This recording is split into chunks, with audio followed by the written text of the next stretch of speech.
Yeah, there What's we good, go. G? What up? What up? What up? What's going on? What's going on, man? How's everything? Good, good. Everybody, welcome to the live, y'all. Welcome to the live. We're Oh, gonna I let didn't know y'all you could talk. let y'all ooze in a little bit. Let y'all come in. We chilling. We big chilling. We setting up, y'all.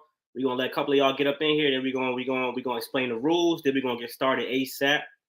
I don't know why the fucking why Bad Blood is so damn early today. That's weird to me, but it is what it is, I guess. But anyway, y'all, let me just start with introductions. So it's your boy Black Couch Booking here with another video. And Right Hand Cam, thank you for being a new member of the channel. Shout out to my guy Right Hand Cam, man. Hit me up the other day. I appreciate you, my boy.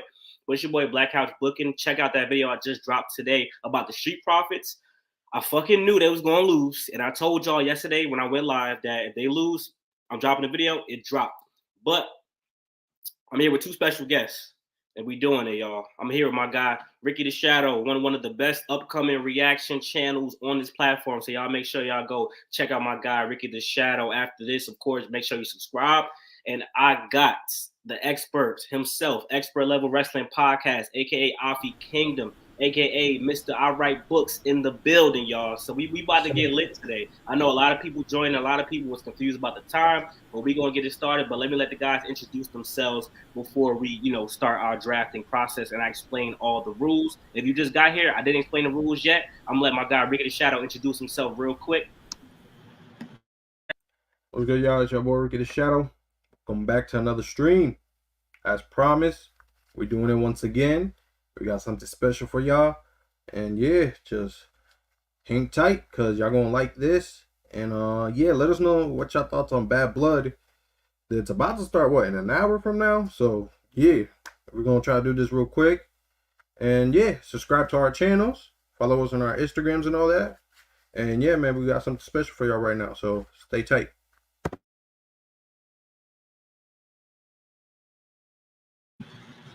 All good. Alfie Kingdom, the YouTube OG. Make sure y'all subscribe to Expert Level Wrestling. Check me out, and make sure that y'all stay active in the chat because I'm with the opinionated. Y'all can bring it. So let's talk about it.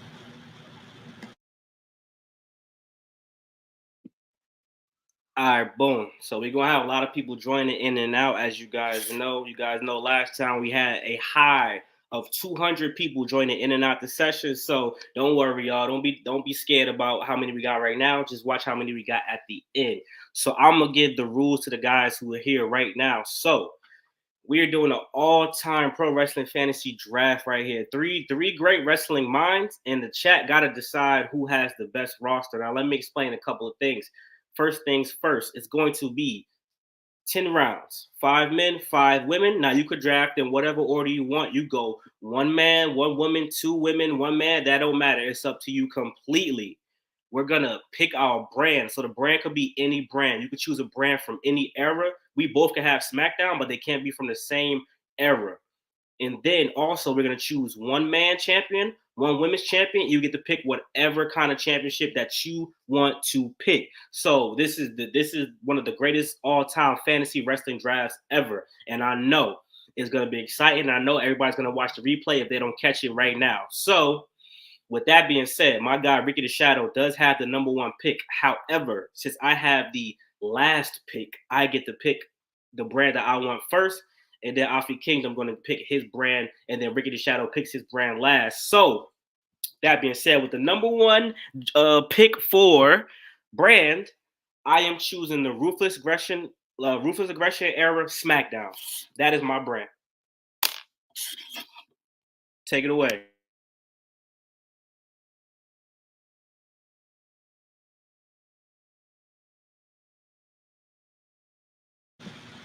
It's on me. I thought it was on Ricky. It's on you, OG. All right. Okay. I picked my brand. I'm gonna pick. I'm gonna pick ECW ECW. What year was that? 2006.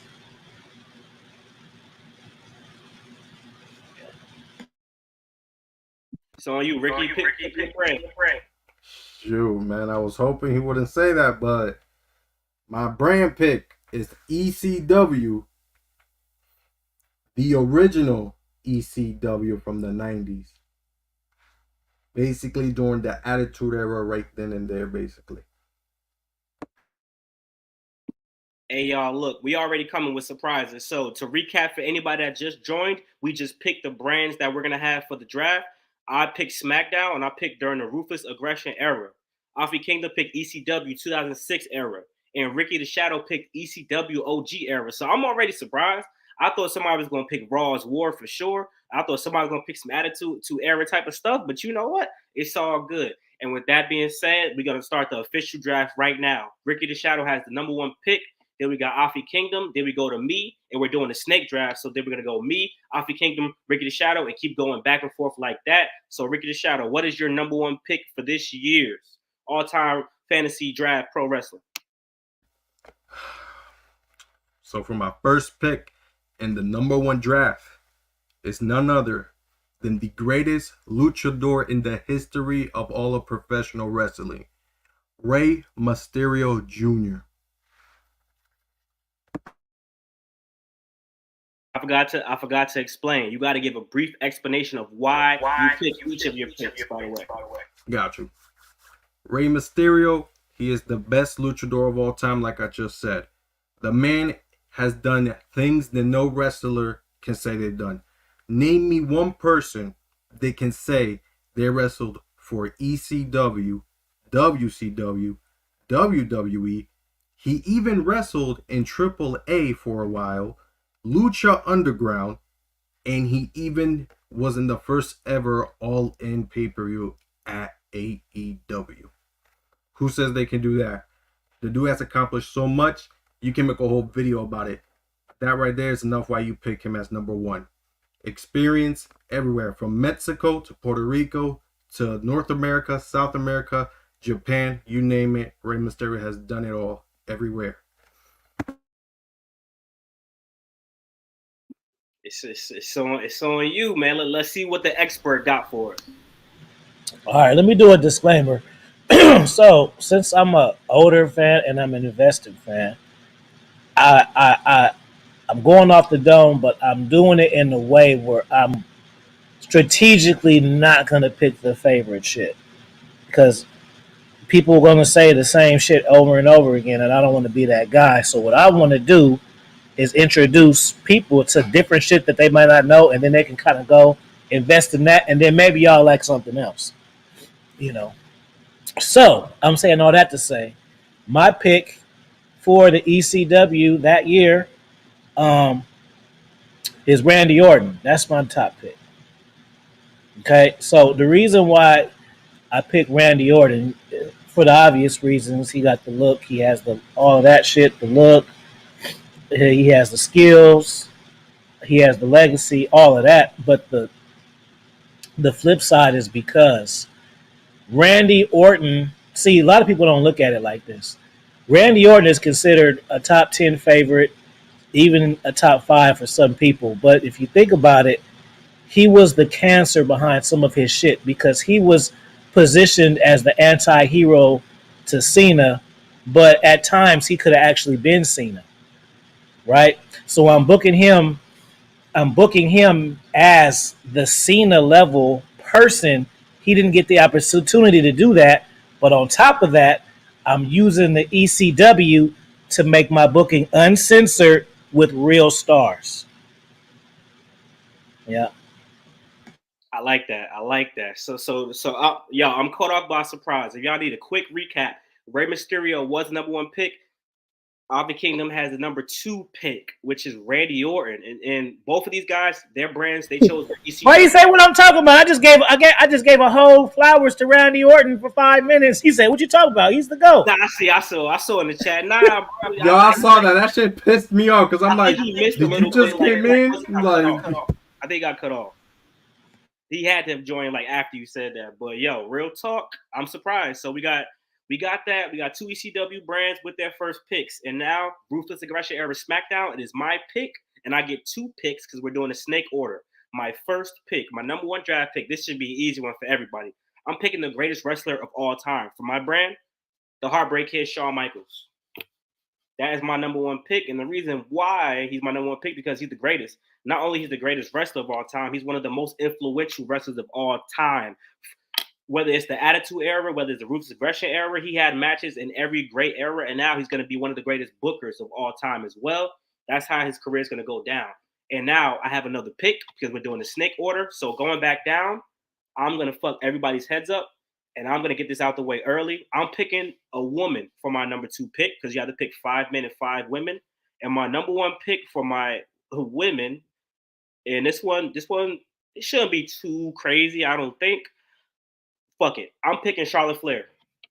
Charlotte Flair is my number 1 pick for the women's side. So the reason why I picked Charlotte Flair is because I genuinely think she's going to go down as the greatest women's wrestler of all time. Now, you might not like her promo work. She doesn't have the best promo work. I made that evidently clear in one of my videos.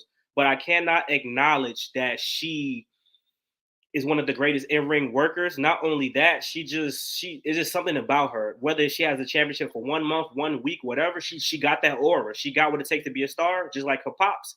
Obviously, there are some better, but I got to get the best off the board first. So that's my pick. And now we're going back down. And now let's see what the expert got to say. Man, y'all making this shit too easy for me, bro. Y'all making this shit too easy, bro. Man, after I say this, it's almost game over. You're going to have to, both of you guys are going to have to combine to counter me.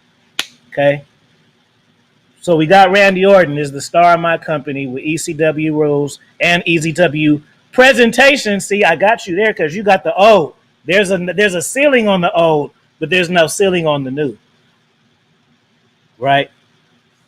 But just in case we need a little bit of star moving and a little backing, we're going to go with Hollywood Rock and throw him in there. Right. So we could get whatever we need. They're going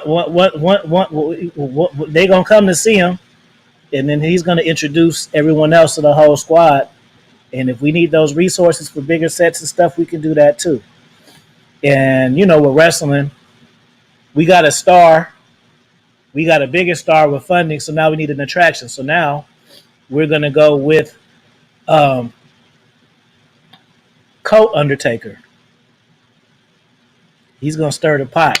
And we're gonna stir the pot. Not Undertaker, we're gonna go with Coat Undertaker. Wait. Hold on.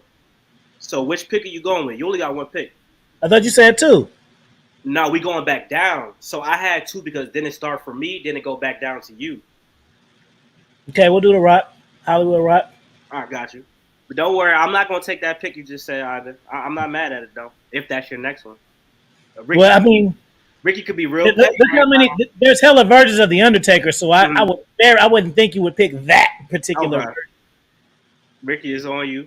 When Ricky go, he's gonna go, and then he's gonna go again. Then it's gonna be back on you. All right, my next pick is probably, and this is a specific time period of this wrestler, because there was no one more over than this guy in all of professional wrestling. My next pick is 2008 to 2009 Jeff Hardy. Nobody was over with the crowd more than this man. He outsold John Cena in merchandise. You outsell John Cena in merchandise, you know you are big. Everybody was painting their face because they wanted to be Jeff Hardy. Now, a lot of people were painting their face. Besides what? Sting? Warrior? No one was painting their face, but Jeff Hardy had everybody painting their face. The man was over. The dude was doing it all. And let's be real, he should have been ECW champion. And the fact that he never was, even when they brought it back as a third brand, was such a shame. So that's why I picked Jeff Hardy for my ECW original. All right. And now for my next pick, going for the women. We're gonna still stick with Undertaker. All right. Now for my next pick, I think it's a woman's side. I'm gonna pick someone that I know would thrive in the original ECW. Everything about her just fits well. I'm talking about Rhea Ripley. There's no one more edgier right now than her. Everybody would have loved her back in the day. From her presentation, from her looks, from everything that was hardcore and edgy and everything, she would have thrived. And let's be real, everybody likes mommy. So you got to give them what they want. Rhea Ripley is my first female pick for ECW original. Hey, before you go, you get 2 picks because the person in the middle does get fucked over in the snake draft a lot. So you got 2 picks right now. So if you're gonna go with that previous pick, I'll count that. But you right now got 2 picks. Go. So I got 2 more right now. All right. If you're gonna count the Undertaker one, you could use that. But if you don't count it, you just got 2 fresh ones right now. I do want to count that. Okay, so now you got 1. We're gonna go with Roman Reigns, bro. Yeah, we're gonna. Oh, let me be. We're gonna go with undisputed champ Roman Reigns in the ECW 2006 times. In his main, so my main 2 characters right now is Randy Orton face with a heel Roman Reigns, and The Rock could just do whichever one we need. Yeah. All right, so I got the next 2. Since y'all motherfuckers want to go so hard all of a sudden, let's do it like this. Chat, what's good, chat? Hey, at the end, y'all gonna vote for the best roster. Don't be biased. Whatever the best roster y'all feel like is the best roster, y'all make sure y'all decide that. However, I'm gonna go with John Cena. I don't gotta specify shit. I'm going with John Cena. That is my pick. Since y'all want to bring out the stars, y'all gotta understand something, right? I'm a ruthless aggression era baby. UPN9 watching SmackDown. We ain't have cable. All we had was Channel 9, so we had to watch SmackDown. So I got to go with John Cena. And if you want me to get specific, I'm for sure going with Super Cena. So I have Shawn Michaels, Charlotte Flair, John Cena. I like to mix the men and the women. So for my next pick, I'm going to pick a woman who you can't say Trish Stratus' name without saying the other person's name. I'm going with Lita. So Afi Kingdom is on you. You're going to get 1 pick this time. For a female? Anybody you want. Because by the time we get back to Ricky and he gets 2, then we'll all be on round 5. So you get 1 pick this time. Then when Ricky goes, you get 2 picks after he gets his 2 picks. It's 2024, right? Okay. Oh man, killing y'all. I'm gonna go with a heel North American champion down.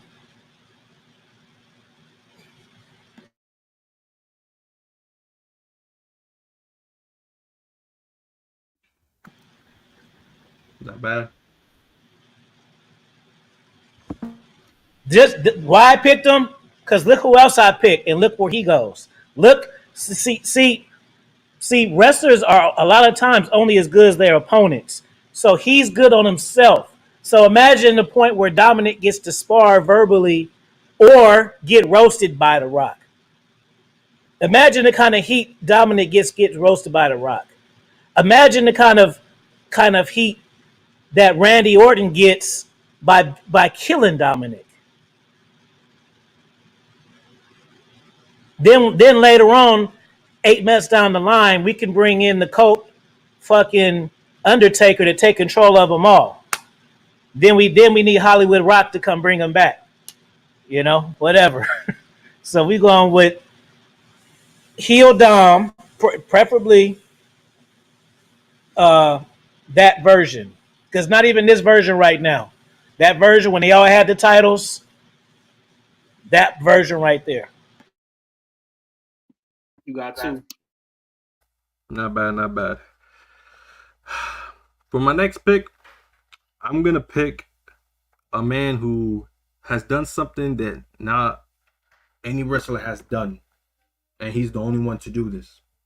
I'm picking Jon Moxley.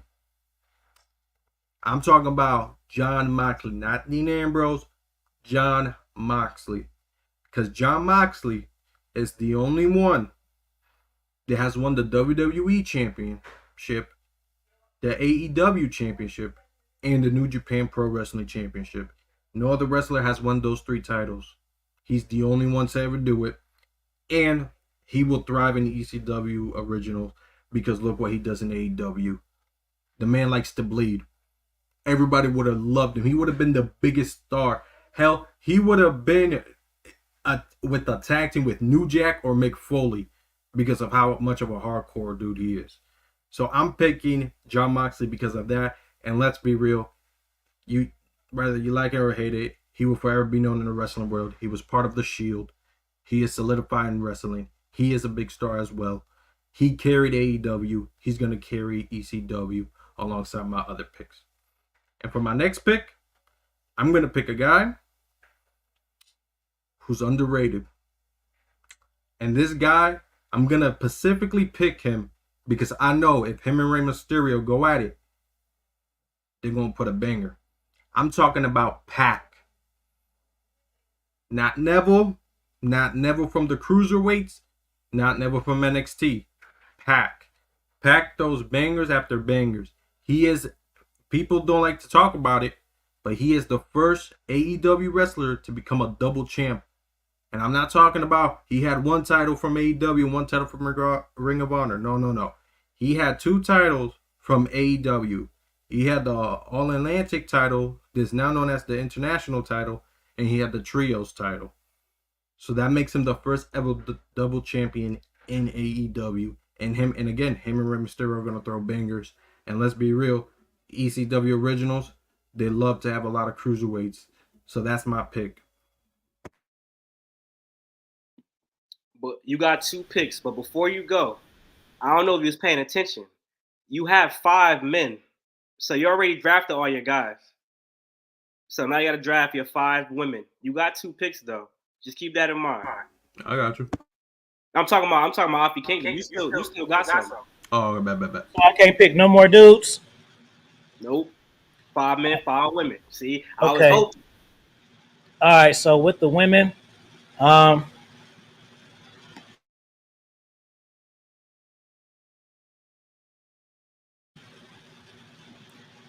97 Sable.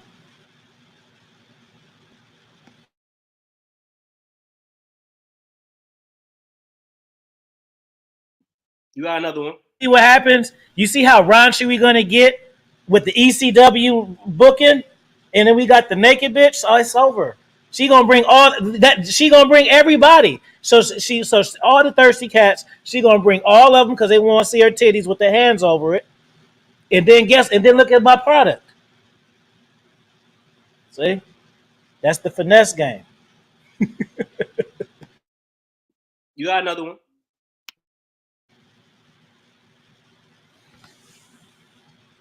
Vicky Guerrero, because I can use her. I can use her to get heat.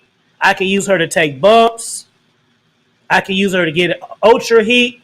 I can use her as a manager, or I can use her to teach the other people how to do the shit by association. Whoever come out with Vicky gonna get heat. So Vicky Guerrero. Oh yeah, Vicky Guerrero, manager when she was fucking with Edge. Vicky Guerrero.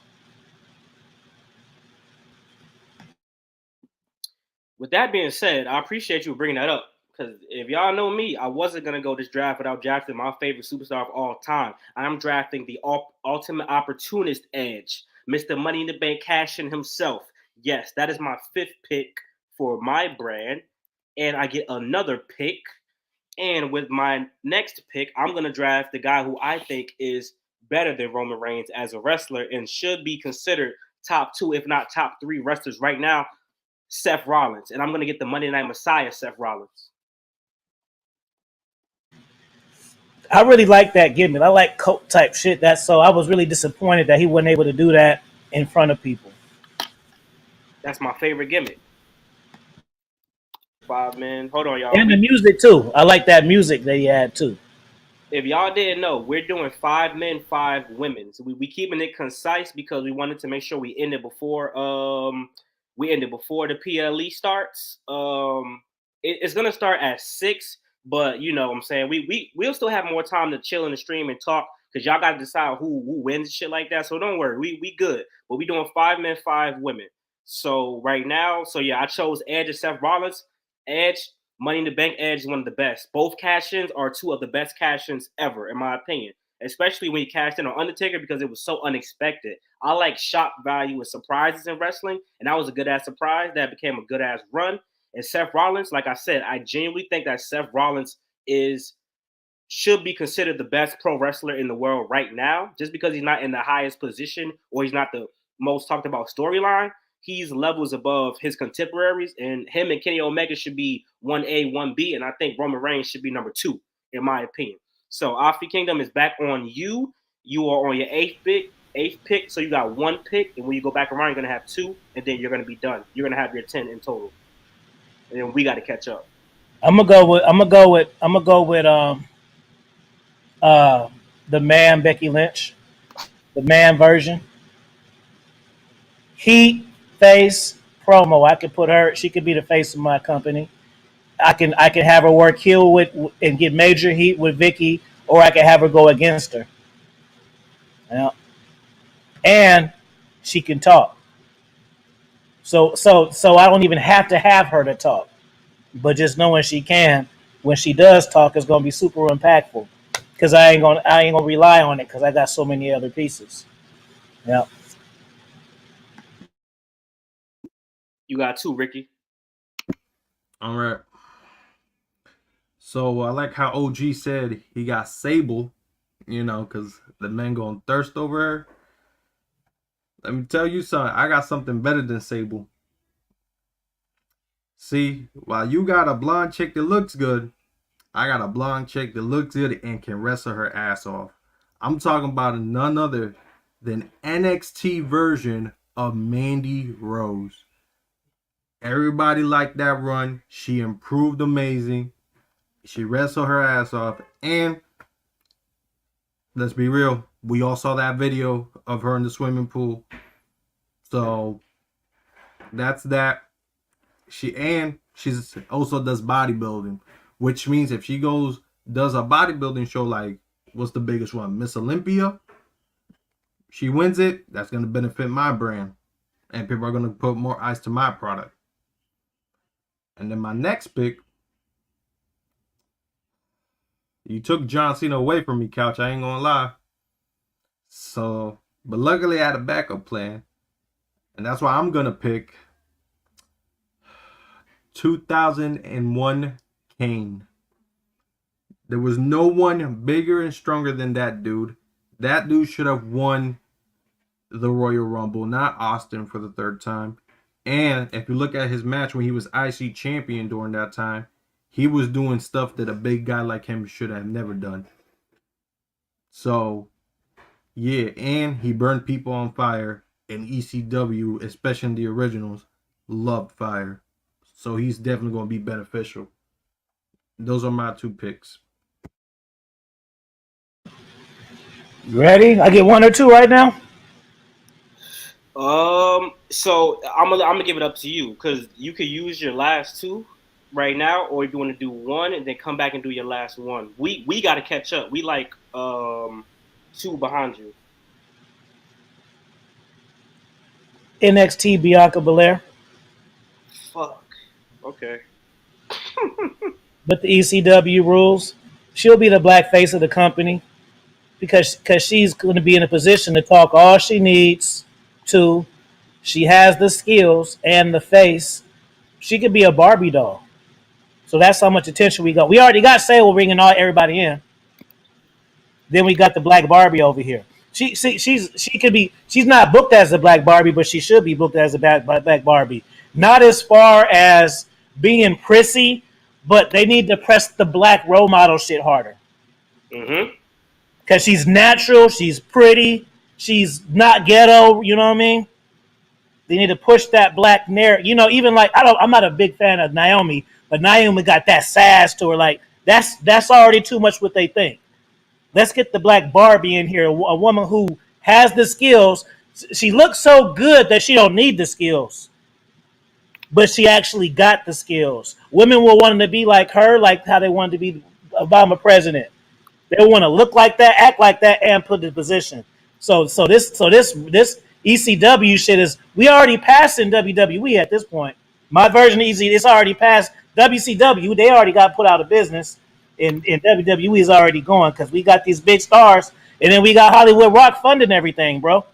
Stepping in when he need to. So you using one or you using both? I'll save it. I'll save my last one. I bet.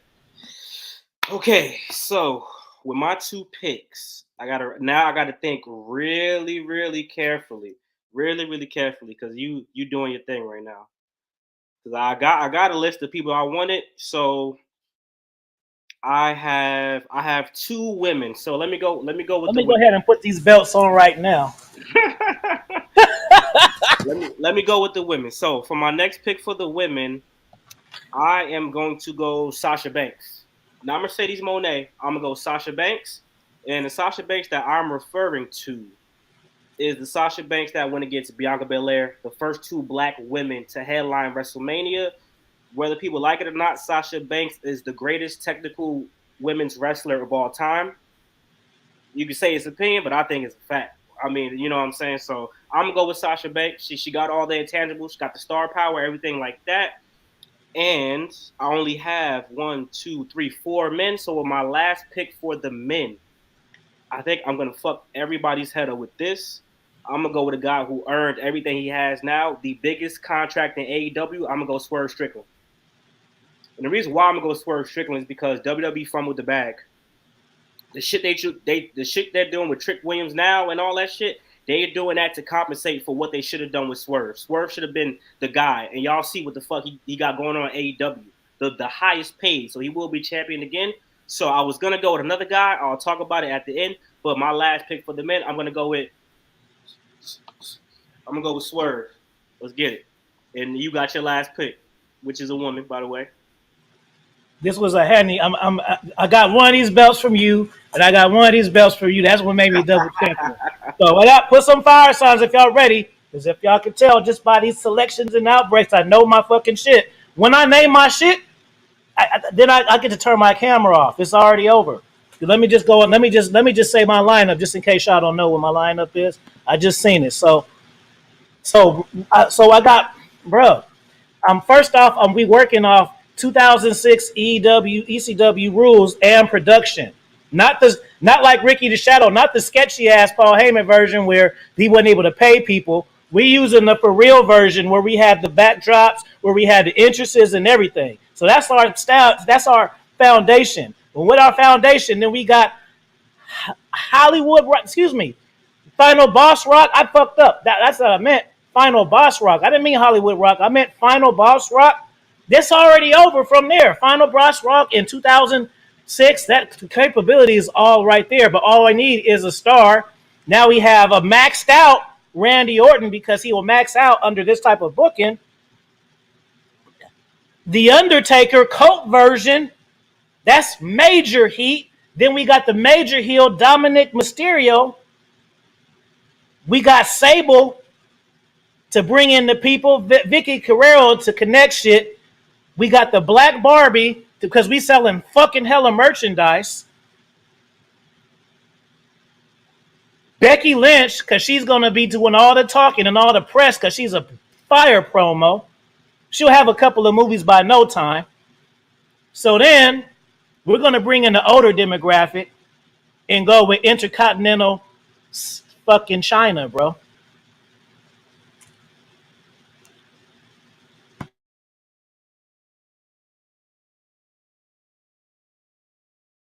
Hey, yo, that nigga really turned his camera off, yo. You The ain't. one, the one that did Playboy, that version. Yeah, that version. Yeah, motherfucker, Yeah. you motherfucker turned his camera off and shit. Hey, Ricky, So, you got yeah. two. And keep in mind, Ricky, you have 1, 2, 3, 4. Oh, you got all your men. So the rest of your picks are women. You got 2 picks right now, and then you're gonna have one. He just took my pick right there with China, bro. I ain't gonna lie. But that's fine. Because for my next pick, I'm picking the best female wrestler of all time. I had the last pick, not the first one. Nah, you talking about Ricky, I think. I'm talking about Trish Stratus. Listen, nobody came in this industry as a sex symbol, then became the greatest woman wrestler in ring like she did. No one has, not before, not after. Because of her, listen, if all these Nikki Bellas, Brie Bellas, Eva Marie, all these women will never have an opportunity. The Tori Wilsons, all of that would have never had an opportunity to be in WWE if it wasn't for Trish Stratus. She had everything. She had sex appeal. She was entertaining. And she wrestled her ass off. And she's the first woman to main event Monday Night Raw alongside Lita. Yeah. She's the greatest of all time. I picked Trish Stratus. I see you right. I see you right with your sections out, Vicky. When you book, you don't book off favorites. You book off who gonna draw money and who gonna get heat. She ain't my favorite wrestler, but she can draw her own heat and she can get heat for other people, and that's gonna make the faces bigger faces by default. So that's why I got her. It ain't just because I don't like her or like no, because anybody who she's interacted with gets super heat or something. They become whoever she's associated with becomes the star of the show for whatever time that period that is. Whether it's Edge, whether it's fucking Dolph Ziggler, whoever rubs with her, there ain't no possible. You don't rub with her and go down. You only go up. And she annoys the fuck out of you, and that's what I want. That's what I want. You got another one, Ricky. I got one more. Ricky got one more. Well, you got two more, but all right. For my next pick, I'm gonna pick someone that's gonna help me with social media presence. She's very over on social media. She has the potential to be the female Rey Mysterio if done right. And Couch, you ain't gonna like this, bro. I'm going with my Puerto Rican queen, Zelina Vega. Underrated, underappreciated. But listen, I can get sponsor deals. I can get Mortal Kombat. I can get Street Fighter. I can get any type of game she does on stream if she gets that sponsor deal. And she'll be representing ECW. That's why I pick Zelina Vega. You a hoe for that one. But it's all good. So I got two more, and then Ricky got one more. So my last two picks, they are women. I'm gonna go with somebody who should have been in the Hall of Fame well before the fucking Bella twins. Someone who just signed a Legends contract recently. I think she's a looker, and I do know that she's one of the best women's wrestler, and I am going with Victoria. That's my 9. One of the best women's wrestlers in the Ruthless Aggression era, but didn't get booked fairly because Vince McMahon didn't think she was attractive enough. And lastly, with my 10th pick, I'm going to go with a superstar who did her best work alongside her good friend Sasha Banks. I'm going to go with Bayley, but the role model version, Hill Bailey. BBL Bailey is what I'm going with today, where she finally got some cheeks and she finally got to speak. So we ain't doing that hugging shit. Bailey is my last pick. And Ricky, you're gonna go with your last pick. Then I'm gonna recap all the picks that we all have. Then we're gonna choose our champions for our brands, and then we're gonna let the people decide, who got the best of everything all around. So Ricky, it's on you. One more pick. All right. For my last pick for the women, I'm going to pick someone that's going to carry the women's division right after all these women are gone. Someone fresh, someone new, someone that already has someone that's already over with the men.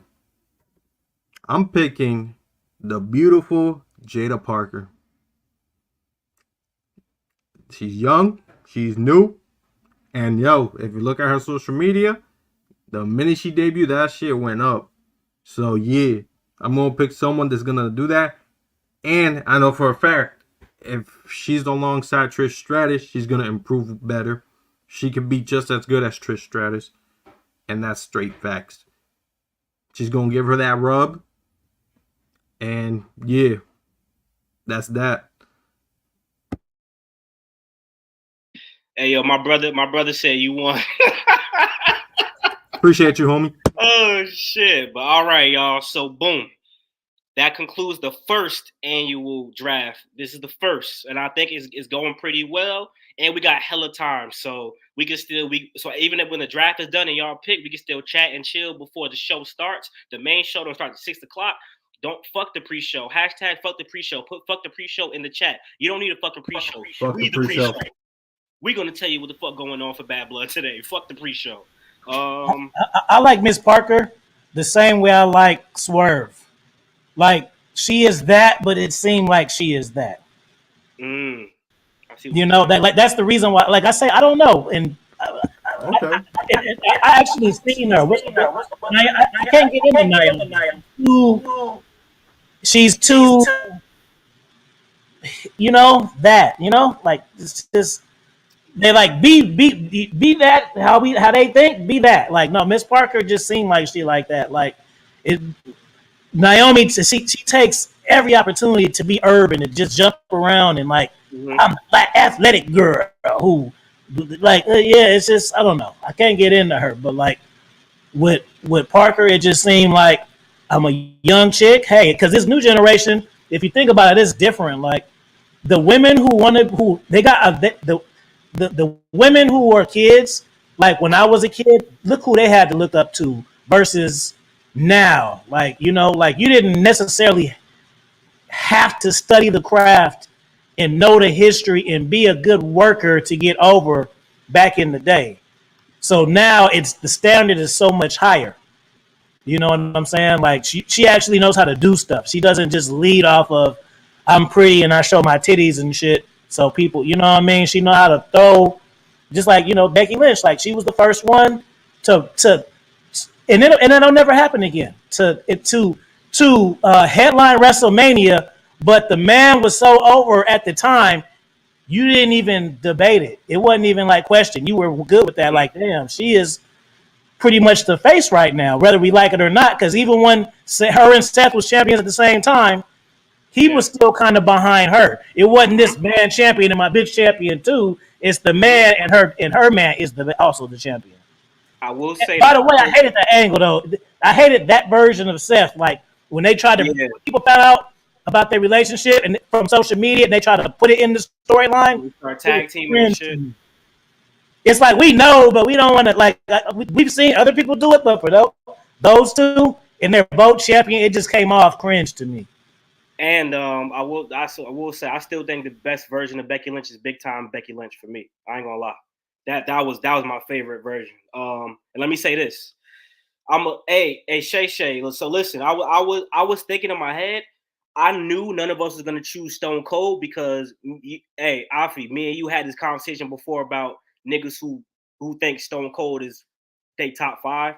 I think we both agree that I mean Stone Cold is great. He's a legend, but I mean, for niggas who really be plugged in, bro, Stone Cold really his best shit was just working with Mr. McMahon type shit. Like I don't think Stone Cold is really all that to me. I'm not gonna lie. Outside of that, the shit with Triple H didn't work out. The shit with The Rock was cool, but Stone Cold top 10 for people. But I'll take Kurt Angle over Stone Cold. Me personally, I don't give a fuck what nobody said. Kurt Angle way better work with Stone Cold than me. And see that, and that's why I picked. That's why I picked Final Boss Rock because if there was no such thing as Final Boss Rock and he wouldn't have came back and swerve like that, I wouldn't have put him in there. I put him in there for that particular version of the options. That it ain't just because I just think Rock is this number in my top 10, but it's just his star power versus his resources in the mix of the other characters. To me, shows the potential of a super popular promotion versus just me just saying, "Oh yeah, the Nation Rock." Like that's just me being a Rock fan. I like the Rock version in the Nation, but if I were to start a promotion, I would want the money bag version of him. And the talk shit, I don't give a fuck Versace version of him versus the cocky version. You know what I mean? I agree with what you said, and I want to say something. Let's be real. If one of us was to pick Stone Cold, yeah, it'll be beneficial. But let's be real. That'd be a little too predictable. We here to do the unpredictable. So picking, even if you pick someone like Hogan, I felt like that was going to be predictable. So it would definitely be predictable to pick someone like Stone Cold. So that's what I gotta say. Ricky, this is what everybody in the chat this month. Think about. We picking individual characters, but what you gotta realize is this. What is Hogan without the NWO? What is Hogan without Macho Man? So whoever the person is, gotta have somebody that's gonna match or elevate that, or else it ain't gonna. Like if I pick Stone Cold and Mr. Perfect, okay, I like both of them, but what's the potential of that? That's like a pay-per-view to pay-per-view when it's over type shit, you know? Or whoever. Ricky Steamboat and fucking and Sid Vicious. Like, yeah, they're both good, but are they good to elevate a company though? And the answer is no. That's true. That's true. That is true. All right, gang. Let's get into it. So I'm about to read off the rosters, and I'm gonna read off the brands. I wrote everything down, and I might mess up with some of the errors, but if y'all want to tell them the specific error when I read them off, y'all just interject. Let me go with Ricky the Shadow first. He chose the brand ECW. He chose he chose the OG version of ECW. His number one pick was Rey Mysterio. He got 08 Jeff Hardy. He got Rhea Ripley, John Moxley. He got Pac. Not Neville. He got Pac. He got Mandy Rose, NXT 2.0 version. Right? Or the other version? 2.0. All right. He got 01 Kane. He got Trish Stratus. He got my wife, Zelina Vega. And he got Miss Parker. When you gonna let me fuck Miss Parker? All right. Now, he got ECW 06, the more upgraded. They actually had lights in the building and concession stand food version. He might be frozen right now. Hopefully that shit fixed. But I still see you. So his number one pick was wait. Do you want to specify which Randy Orton, or it don't matter? Damn, I think I want I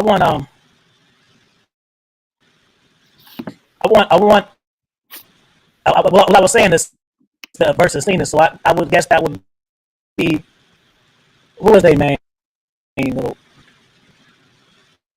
Not the Psycho version, the Undisputed Champion version. Oh, okay. We have. He's talking about I think he's talking about 2013, right? And they both were champ. And you assume that Cena was going to get it, and Randy got it, that version. Like the video. I posted that one. Got it. All right, so he had 2013 Randy Orton Undisputed Champion version. He had he had Final Boss Rock. He had Colt Undertaker. He had Roman Reigns when he was Undisputed Champion. He had Hill Dominic Mysterio NXT Champion. He had 97 Sable, Vicky Guerrero, manager for Edge version. The Man Becky Lynch NXT Bianca Belair with the bubblegum. And he had China when she had the Intercontinental Championship. Like I said, he had ECW 2006. My brand, I had Ruthless Aggression Era SmackDown. My number one pick was Shawn Michaels, and the version of Shawn Michaels I chose was actually the Ruthless Aggression Era Shawn Michaels, where he kicked Shelton Benjamin in the face. I had Charlotte Flair, the version of Charlotte Flair that I decided to go with was Charlotte Flair when she faced Rhea Ripley SmackDown Women's Championship at WrestleMania. The most recent Charlotte Flair. John Cena, I chose Super Cena John Cena version, Unstoppable John Cena. Lita, I'm going with the rated R Lita with Edge. Edge, I chose the Ultimate Opportunist Edge when he cashed in both the Money in the Banks after, on John Cena and Undertaker. Seth Rollins, I went with the Monday Night Messiah, Seth Rollins. Sasha Banks, I went with Sasha Banks right after her feud with Bayley. Swerve Strickland, obviously I went with the current version of AEW, Swerve Strickland. Victoria, I went with Women's Champion version of Victoria in the Ruthless Aggression era for Raw. And then lastly, I went with Bayley. When Bayley turned heel, became the role model, it was giving her best promo work. And now that we finished that, before you guys vote in the chat, we each get to choose one women's championship, one men's championship, and put it on one man and one woman, and we get to pick whatever belt we want. It could be any belt from any promotion. So since I went first with the picking the brand, Ricky the Shadow went first with picking the number one pick. We're gonna let Afi choose both his champions and what championships he's gonna use. You gotta choose a men's title and a women's title. You gotta put it on one person each. Your shit might be breaking up a little bit, but let's see if it works. Let's see how we sounded. Can you hear me? It's breaking up a little bit. We can still hear it though. Let me turn this fan off. It's hot in the bay right now. Like 100. It's hot as fuck. I feel you. Okay, so we are going to go for the men's, a winged eagle, Roman Reigns. Winged eagle, Roman Reigns, undisputed champion. And the reason why I picked that, because it looks badass on him. I've seen somebody crop it before. And what better of a person to chase? Randy Orton's going to chase him. That's going to put his shit higher because they're going to have an edgy feud. Far as women, let me think. What are women's belts? We have the women's title, the Divas title. There's this one that they got. I'm trying to think of some more variations of the women's belt.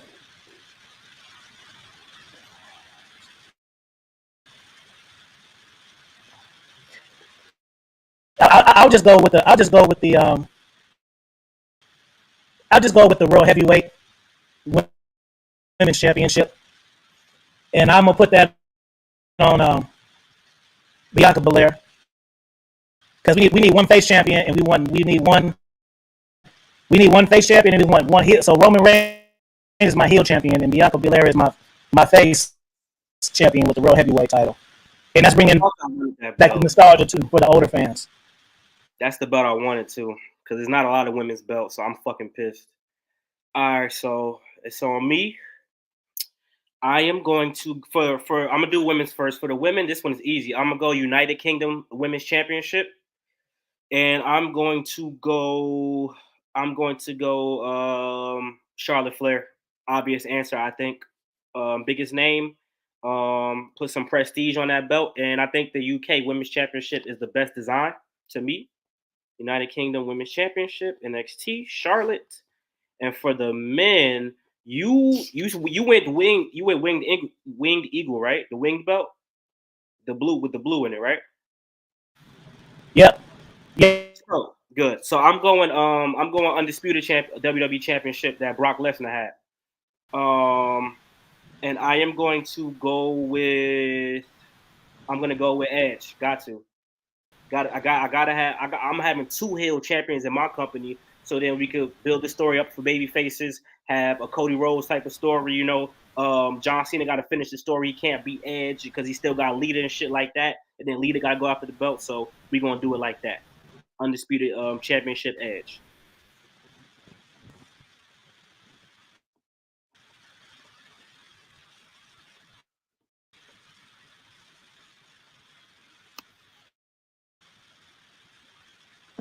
So I see what you're saying, Just James. What I disagree with is I think what you got to incorporate this, and this is for all three of them.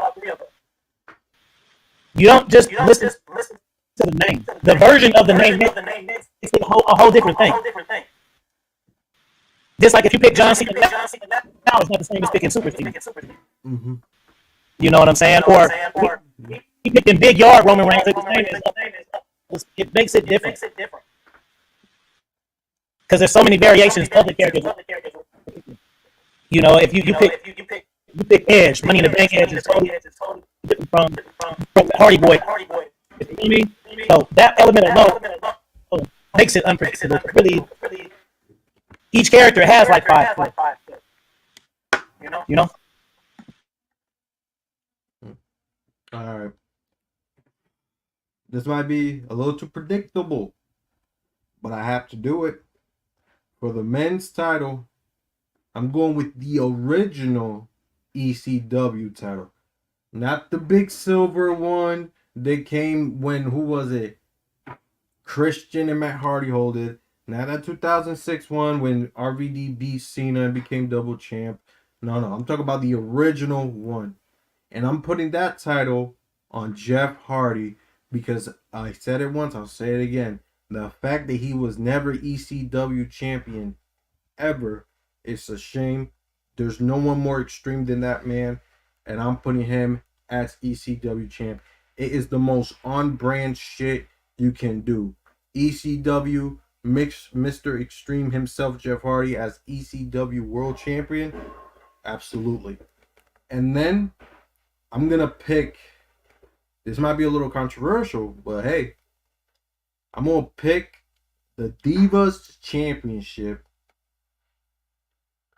And the reason why is because I'm gonna put it on someone who I know for a fact will look good in it and will be on brand for her. None other than Jada Parker. Listen, every man's thirsty over that woman. Imagine if I give her the Divas title. And then imagine if she gets her little custom, strap, or likes to makes a little her own version or something. I know for a fact that thing is gonna sell money, especially with the men. So Jeff Hardy is my ECW world champion, and Jada Parker herself will be the Divas champion. I like that. That's a good point. I got a question for y'all, and even in the chat, because it just crossed my mind. Who is y'all biggest disappointment in NXT call-up? Say it again. Say it again. Who is y'all biggest NXT disappointment call-up? Oh, I got you. The disappointing call-up was Neville. Let me tell you why. That was the most disappointing call-up because look at that Seth Rollins match he had on Monday Night Raw for the WWE Championship. Everybody thought he had him beat. Everybody, when that ref counted 3, everybody jumped up like they just saw somebody win a Super Bowl. And the fact that Seth's feet was on the rope, he didn't win it. But that right there should have told you he's over with the crowd. The crowd loves him. Push him to the moon. They didn't do that. Then they put him to cruiserweight. He was doing his best, but literally they treated him like dog shit in cruiserweight. So the most disappointing call up to NXT for me is Neville. He should have been a star. He should be in Seth Rollins' position right now. He should be in Seth Rollins' position. That's just facts. For me, I think this one is easy for me. Aleister Black. I think Aleister Black really had the potential to be like one of the coolest fucking characters ever, because that's just up Triple H's alley. A motherfucker with hella tattoos that listen to hard heavy metal and punk rock and all that shit. And you know what I'm saying, a lot of times in today, people don't even really care about the wrestler. They be looking into their real lives. The fact that he's married to Zelina Vega, that shit gets him over with fans, and he's just a regular dude that be doing kickboxing and shit. So not only his in-ring work, and he has one of the best fucking theme songs ever, he got a sexy ass wife too. So people will automatically be like, yo, this motherfucker cool as hell. These little kids, he got rid all this bullshit. So he could have got over. Vince McMahon made that motherfucker put on an eye patch to cover up his fucking eye and shit like that, and took away one of the greatest theme songs ever for somebody of his era. So, and to this day, I still like him. I hope he comes back, but he doing his thing at AEW, so I don't know if he's gonna jump ship. But definitely Aleister Black for me. I was gonna say Karrion Kross, but Karrion Kross' story isn't over yet.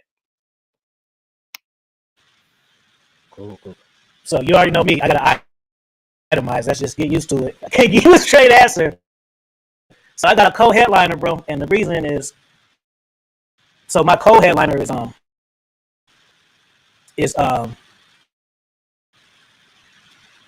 Shinsuke, bro. They fucked that up, bro. That's my number 3. They fucked that up, bro. Like when him, even when, but see the reason why he's my co-headliner because he did get some success though. He did, but it just ain't what it should have been. With WrestleMania, like all that shit, bro. But that's the number 3. The number 2 is more potential. That's Bobby Roode. Damn. Glorious. And so he's more of a higher pick because at least Shinsuke did get some shine. And like Bobby Roode got a lot of shine in NXT, but when he came to, he didn't really have nothing other than some tag team shit that was stupid. That tag team shit wasn't good. He didn't. If you didn't know who he was, if you just happened to see him on the main roster, you would know. You wouldn't even know he was a star. Right. But my main pick, where they fucked up, is fucking Finn Balor, bro.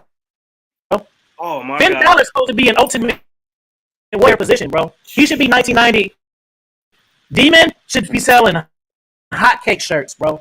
Merch, fucking talent, mask, face paint, the grandest interests of all, putting on 5-star matches, can go as a face and a heel. They fucked up with him, bro. Yeah, Finn Balor's fucked for fuck sure. Shinsuke Nakamura, in my opinion, I still think they fucked up Asuka too. I don't give a fuck how many belts she's had because that year when they both won the Royal Rumble, both the motherfuckers lost at WrestleMania. I've never seen no shit like that ever happen in wrestling, where the two Asuka was undefeated in NXT and on the main roster, and then even undefeated so much so that she won the fucking Royal Rumble. As soon as you get to WrestleMania, you let Charlotte Flair beat her. That fucking nasty work. And you know who else is a bad one? Ember Moon. Oh I my think Ember God. Moon could have been the one, though. I'm not gonna hold y'all, yo.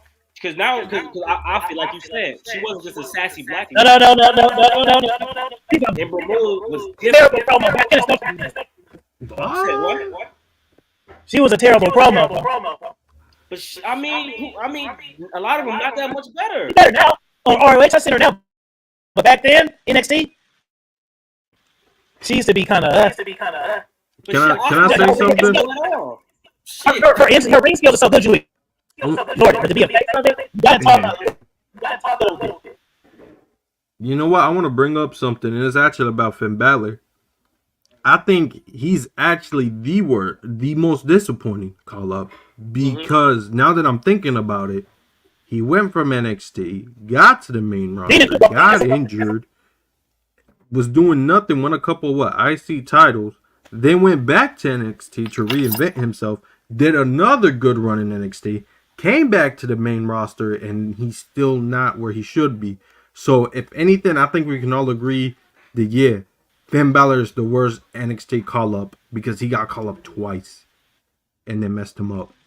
So I think he should be turning into Demon every day. That should be his SummerSlam. Like instead of making it once or twice, he should be the guy. Just like, okay, SummerSlam, WrestleMania is Demon King attraction. Y'all only get to see him twice a year, but not like how they do it now. Well, they don't do it now, but before, like, oh, when he gets his ass whooped too much, he may become a demon. Like, no, like the demon come out when we make the most money. WrestleMania and SummerJam. That's when we need the most energy. And I need to kick the most ass because I'm in front of most people. So I got to be the most sad. Right. Real quick. We're going to keep talking about topics outside of the draft, but right now in the chat, vote and see. Y'all vote for who had the best roster. If y'all need me to read it again, let me read it again. But we get into some real shit now, so we might as well get this over with, and y'all let us know who had the best roster, who had the best brand, and no bias shit. You know what I'm saying? We all great creative minds, and we all came here to play. So whoever won. So just is there a way you can make like a poll or not? Can you make a poll on it? I don't think so. You can, but you have to like exit out and shit.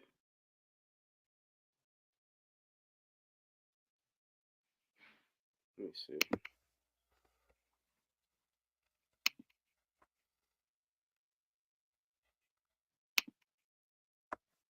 Oh, all right. Hold on. I'm gonna read it again. Hold on, y'all. I'm gonna read it again. So, with Ricky the Shadow, we got ECW, OG ECW, Rey Mysterio, 08 Jeff Hardy, Rhea Ripley, John Moxley, Pac, Mandy Rose, NXT 2.0 version, 01 Kane, Trish Stratus. We got Zelina Vega, Jada Parker. His champion is Jeff Hardy with the OG ECW belt, and his women's champion is Jada Parker with the Divas title. Afi has ECW 2006. We got 2013 Undisputed Champion Randy Orton, Hollywood Rock, Undertaker, Colt Undertaker. We got Roman Reigns undisputed. We got Hill Dominic Mysterio, NXT North American Champion. We got 97 Sable. We got Vicky Guerrero, manager version. We got the man Becky Lynch. We got NXT Bianca Belair. We got Intercontinental Champion China. Then we have Winged Eagle Roman, and we have women's the World Heavyweight Championship, Women's Championship, Bianca Belair. For me, we got Ruthless Aggression Era SmackDown. We got Shawn Michaels, Ruthless Aggression Era Shawn Michaels. We got current Charlotte Flair. We got Super Cena. We got Rated R Lita. We got Edge Ultimate Opportunist. We got Monday Night Messiah Seth Rollins. We got Sasha Banks when she went against Bianca Belair. We got AEW Swerve. We got Ruthless Aggression Era Victoria, and we got the role model Bayley. And my women's championship is the NXT UK Championship with Charlotte, and I have the undisputed WWE Championship Brock Lesnar version with Edge. And now you guys vote in the chat. Vote in the chat. So far we 1-1. I see. So far 1-1.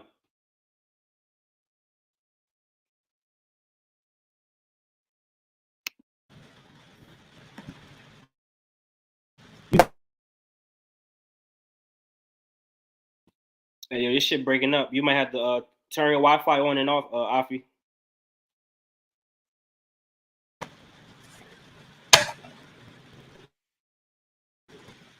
I said you guys got any predictions for Bad Blood? Prediction for Bad Blood. While y'all voting, yeah, let's talk about Bad Blood. So the matches for me not too eventful, but the matches that I'm interested in the most is Rhea versus Liv, because if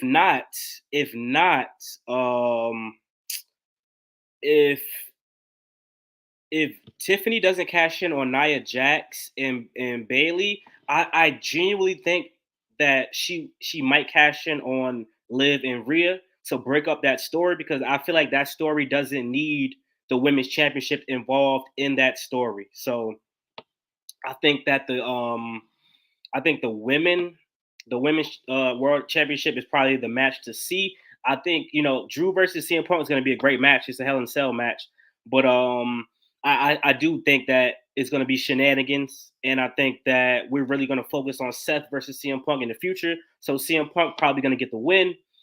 The tag team match, I think Jimmy Uso is going to come back tonight, so that's what I'm looking forward to the most. And then Bayley versus Nia Jax, I think Nia Jax retains. Ricky, what you got? What you think? I think Punk's gonna win the Hell in a Cell match. I think he needs it more than Drew. I think Rhea. See, I don't know who's gonna win. All I know is this better be the last match between that story, because even Rhea says she's getting tired of the story. So ain't no reason to drag that story along. I would like to see Rhea win because she did not get to finish the title run. So yeah. So I got Rhea. I think Tiffany should cash in on Nia, because yes, it'll be more unpredictable, more shocking if she does the women's world title. But there's a story there, and people want her to cash in on Nia, so why not? So I got that. I think Nia's either gonna Nia retains, or she's gonna do it in the middle of the match when they're all laid out, sort of how like Seth did. I got my money on Damian. But if he doesn't win and Finn does, then it better be some war game shit. If not, then just give it to Damian. Ain't no reason for that story to keep going on either. If a matter of fact, I think he should go for the IC title and become Grand Slam champion. After that, I got money on Roman and Cody just because it's Roman, his first match back. Why not? And Cody's the champ. So that's that. Trying to think. And Yeah, that's I just put up the card, so Oh wow, you good now? You valid? I bet. Yeah, I think that's all the matches. So yeah, that's my predictions. Yeah, And I think Damien gonna win too. yeah, I think Damien should win, move on, and get the IC title either late this year or early next year, become Grand Slam champ.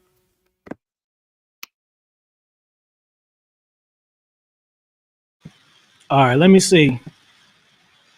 I had to move real quick. All right, let me see. Bad Blood, CM Punk and Drew. CM Punk's gonna go over. He needs it because I don't know how far it's gonna go. So let's pretend this could be the last one. So if it is, he needs to go over, and then maybe they keep going. I don't know, but I'm gonna go with CM Punk, and I'm gonna go with CM Punk clean too. I'm gonna go with a clean CM Punk one. Brody Rhodes, Cody Rhodes and Roman versus Sikoa and Jacob.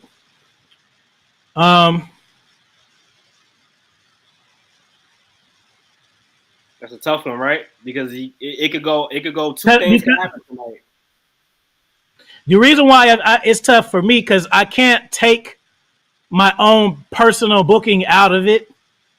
You know, like I know what would be the most entertaining thing for me to watch today, and I also know how it should be booked. For example, Cody Rhodes and Reigns, I think they're gonna win, but they don't have to. Right. They don't have to. Sola and Jacob would get more out of the win. Like Roman, at this point, a tag team loss, don't mean shit. Isn't gonna make Roman and Cody look weak. Mm-mm. However, it'll make Solo and Jacob look hella strong. But from a booking standpoint, are they willing to do that? And that's why it's kind of hard to judge because I know what should happen, but are they that bold to where they're willing to swerve like that? I don't know. Because realistically, Cody and Roman don't need to win. And even if they lose, they can still have a connection and do something else. It doesn't have to be one and done. They can gather up and do another mission or, any type of thing. So, yeah. Like, they lost because of dysfunction. It could be a bullshit reason why. Roman could just flat out just walk out with a motherfucker. That would be entertaining to see. I think Zilla might come side with Roman too. You think so? Yeah. I think Liv and Ripley. Oh yeah, my bad. Mm-hmm. Because I was saying that Ripley needs to win, but it don't need to be tonight. I think they should tease it a little more. She needs to go over, but I think people need to be a little disappointed to make her chase a little bit. Because it's the same like when LA Knight, when everybody thought he was going to win and he didn't, that type of shit. Like, fuck! Get people really invested because people already assume like, oh, she's going to have her moment. She never lost it. She will have that moment, but it doesn't have to be tonight. So does Raquel come back tonight? That's the question. Because they're not gonna, if Liv wins, it can't be based off of their booking. It can't be clean. So how is she gonna win if Dominic in the cage? I'm pretty sure the Judgment Day are gonna be preoccupied somehow, some way. Jey Uso gonna come attack JD McDonough and Carlito, Finn Balor. Like, I can't help you. I'm too busy with preparing for Damien. So how does she win without somebody interfering? That's what I think they're gonna have a problem with if they don't have Raquel come back, or just it got to be some type of shenanigans. Maybe that motherfucker get out the cage somehow. I don't know. I was gonna say this. If y'all remember the last shark cage match, I think it was against Roman and Kevin, and Jericho was on top. Jericho gave him brass knuckles. I think they might do something like that. Not necessarily brass knuckles, but I think either he might come out and basically help Liv, or he's gonna pass her something. That's if she loses again, I still feel like she's gonna win just because it's like, if she loses, what are y'all gonna do? You know, Jade is too busy with Bianca's too busy with the whole Jade thing, and if Raquel comes back, what's she gonna do? Beef with Rhea for what? You know, if anything, she should be beef with Liv, since Liv, the last time she saw Liv, they were tag partners, and now Liv is all of a sudden joining the Judgment Day, which is what they hated. So I like that. I like that. yeah, so it's like, if Rhea loses, what's next for Rhea? That's what we gotta find out. Of course, she's not going to be lost in the shuffle mainstream wise. Everybody's going to still love Rhea. But what's next for her creatively? There's no mid card titles. She don't got no tag partner to win the women's tag title. She'd probably get one, but who's going to match her energy? So that's what I'm saying. With Damian, if he loses, at least he can go for the IC title. Rhea's like, okay, I guess you're just gonna have to take more breaks, because what you gonna do? Just have her wrestle and stuff? You can, I mean, obviously you can do a lot with her, but there's not a lot of women that can go toe to toe with her, in my opinion. So the question isn't who wins. If the question is, if she wins, okay, cool, she gets to finish her run. If she loses, what now? So that's what we gotta figure out. What's next for her? You know. So yeah, something tells me Liv is gonna retain, but I would prefer Rhea to win. But I think Liv is gonna retain, and even then, what's gonna happen with Liv too? I guess the Raquel thing, but even after that, then what? Raquel wins, because there's no way you can do. What else are you gonna do with Liv after that? She don't got beef with nobody like that, you know. You gotta keep Hey, that in mind. you know what's good is this good what you said, Lee. They could book Roman and Cody to win, and with Owens and Orton really get resentment and create their own heel duo together, and initially are the third member to that, and that also elevates Kevin Owens. I like that. What I was gonna say, the Damon Priest and Finn 100% has to win. Like Damon, unless he just gets squashed, which there was no possible way Finn would squash Damon. This version of Damon.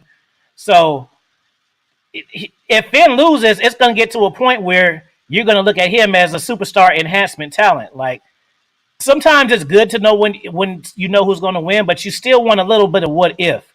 And if Finn Balor doesn't win tonight under any, I don't give a fuck if he bring back the Demon. If he don't win tonight, he's no. I don't even want to see him in the no main events ever, because it's going to be like 100% he going to lose. So he needs to win, because Damon doesn't. If Damon doesn't, he doesn't look weak by losing. Like, you know. So, but if Finn loses, then Finn is almost like a $1 million jobber at this point. I mean, He won't be considered for nothing in the main event, even if you don't like it. He'll literally be Mr. Perfect, always the contender. I mean, that's what he is. But I'm saying at that point, it'll be solidified that this is it. This is your ceiling.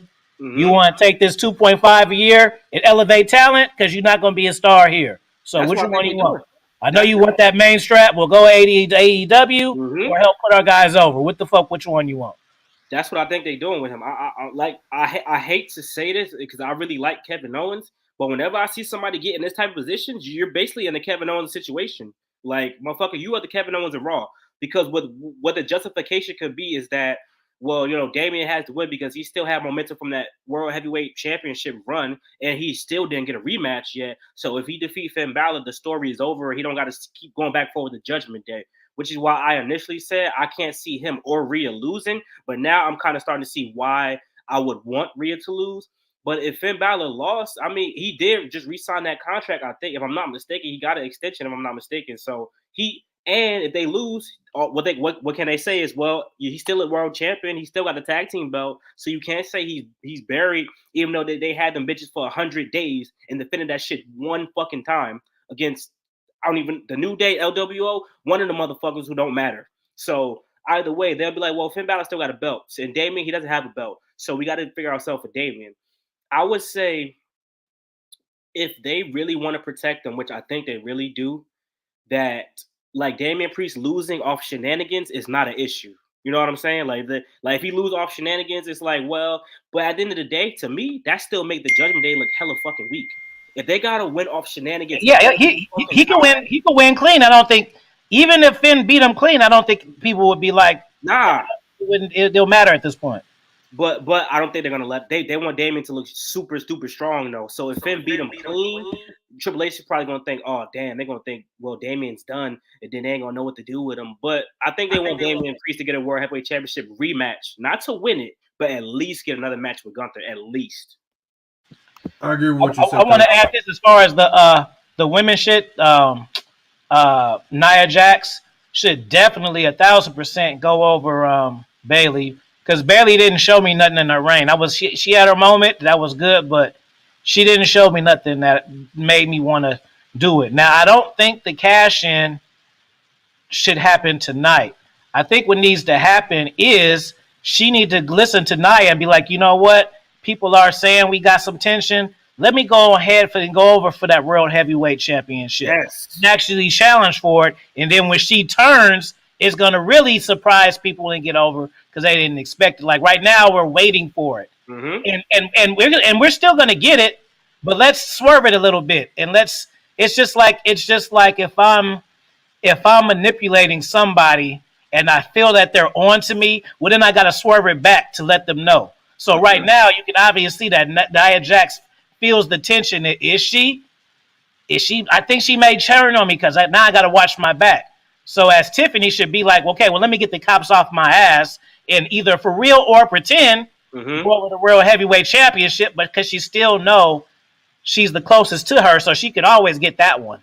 Not always, but she can get that one. But let me just go over here and see what's up with this one real quick, because I might because I can beat Liv easier than a broken Jax. A healthy Liv. A broken Jax is still more of a threat than a healthy Liv. Coming from a Bayley. Suppose story-wise, Rhea's still banged up, so you can still use that as, well, damn, well, I beat Liv, but I still never really lost this shit because now I got cashed in on, so she can still hold on to that. But what you got, Ricky?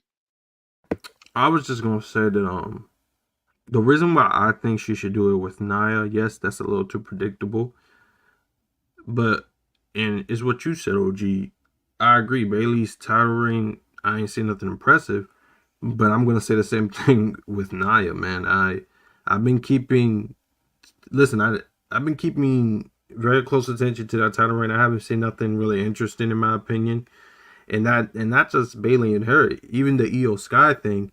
Io Sky didn't even feel like the most important person in Damage Control during the whole feud, and she was the women's champ. I don't know what it is. I think they're not doing good things with that title. Like, Io Sky felt like the least important person in the whole story, and she was the champ. Bayley won it. She barely did anything. She had her moment. Nia hasn't done really much of anything. Like, I mean, this Tiffany stuff, yeah, it's cool, but nothing than that. It's like she's just holding the belt. I think with someone like Tiffany, just have her cash in, you know. Yeah, it's predictable, but hey, people love Tiffany, man. Let me give you the psychology about that, bro. Let's pretend Bitcoin. I agree that she should cash in on Nia. So this is the thing. So on the outline, we're looking at Nia as she's the champ, and what do we need from her? Nothing, bro. Because the longer this entanglement is teased, Tiffany is becoming a bigger star week by week without expectation of being a star. So we can cash in our Bitcoin tonight and get 50,000, or we can wait 2 months and get 150,000. You see what I'm saying? So it definitely happened, but I don't feel there's no urgency because she's a bigger star on SmackDown this week than last week. Like, it's literally going up every single appearance. Every single appearance is getting bigger and bigger and bigger. Let it build a little more before you pull the plug on it. Because at the end of the day, after the moment, we don't necessarily know how big of a star she is to carry a division because she's never been in a position. So let's take more time to build her to that star. So even if she can't carry it, she's still that that former champion who can still make other motherfuckers look good. Because she still got that prestige right there. So I agree with you, but you also got to keep this in mind. I don't think the crowd is gonna turn on her, but I think she may lose a lot of credit. What's the thing I'm looking for? Credibility. Yep. Let me tell you why.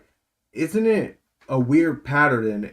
Almost, if you look, almost every time someone holds that briefcase, they lose almost every match. And yeah, wins and losses don't matter because they got the briefcase and stuff. But it's still interesting. Like, are y'all gonna do that with her? Are y'all gonna keep the briefcase on her and she's gonna lose every match, regardless if this is clean or not? Are y'all gonna make her lose every match? Because it's like, yes, you can make her lose every match, and she'd be like, I still got the briefcase.